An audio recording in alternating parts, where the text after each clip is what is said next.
we have a question that comes in from Nicholas in the Chicago area. It says, since we are not under the old or new covenant, but under the mediator, what would the period of the 7-year tribulation be under? And he asked the old covenant. Well, let's think about this for just a moment.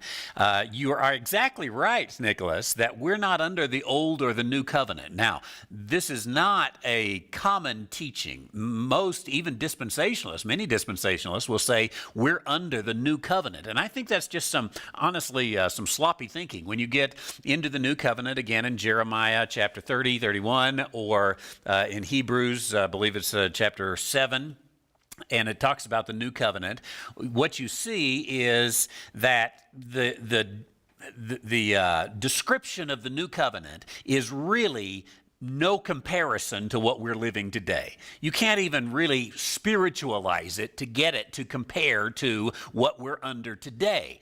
And so, there's so few similarities. I don't even know where it came from in the beginning, but we just feel the need to read ourselves into everything. In fact, we've got a free course. If you haven't taken it, it's at randywhiteministries.org. Click the courses button, and then just scroll down, and there's one on the new covenant. Are we in the new covenant? And I think it's a 4-session, about 15 minutes apiece, and a few questions on it. You'll learn about the new covenant and why we're not in it, in my estimation. So the book of Hebrews tells us we're not in the old covenant, we're not in the new covenant, but rather we're under a mediator. And the mediator, or the middleman, literally is the Greek word, the middleman is Jesus Christ. We're under Jesus Christ, who is the go-between. Since we don't have the umbrella of the old covenant or the umbrella of the new covenant, we're under Jesus. So then the question then that relates, with all that background, the question that relates is,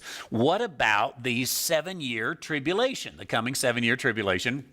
That is, of course, in the future. Now, I believe that this time of the middleman, of the mediator, ends with the rapture of the church. All of a sudden, then, we're back into a different dispensation. I'm using a little bit of a broad brush there because you could argue that after the rapture of the church, the 7 years doesn't begin immediately, but nonetheless, the age of grace ends with the rapture of the church. We might say the age of the church, as it's often called. The church age ends when there's no church. So with the rapture of the church then, we come into a new dispensation. But this dispensation, I'm convinced, is not really new. Rather, it is what remains of the old dispensation.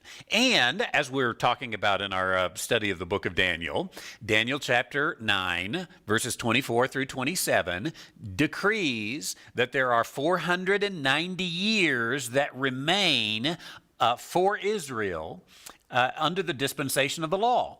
And 483 of those years have been taken up. So, really, I think you've got at least 7 years that belong to the law. That is, they belong to the old covenant. Now, if you do take this thinking, it's another reason to say we're not under the new covenant, because God couldn't say, okay, here's the new covenant. No, I'm pulling the new covenant back. No, I'll give the new covenant again. Rather, he says, the old covenant, it has ceased. I've started something that was a mystery in the scriptures. It was not previously revealed until it was revealed to the Apostle Paul. That then is removed. The old covenant begins to be in effect again for those final 7 years, and it's under then the old covenant that the Jewish nation will be led through the tribulation years until finally the Messiah comes and they receive their king. They mourn in him whom they have pierced, and they receive their king. So, great question. I do agree with you. It is under the old covenant. It is then at the second coming, after the judgment and the establishment of the kingdom. The new covenant, I'm convinced, is in the kingdom. It is the coming kingdom. We're not in the kingdom today. We're not under the old covenant today. The kingdom is coming, and the new covenant is coming. And so it is that future age. Great question, Nicholas in Chicago. Thank you.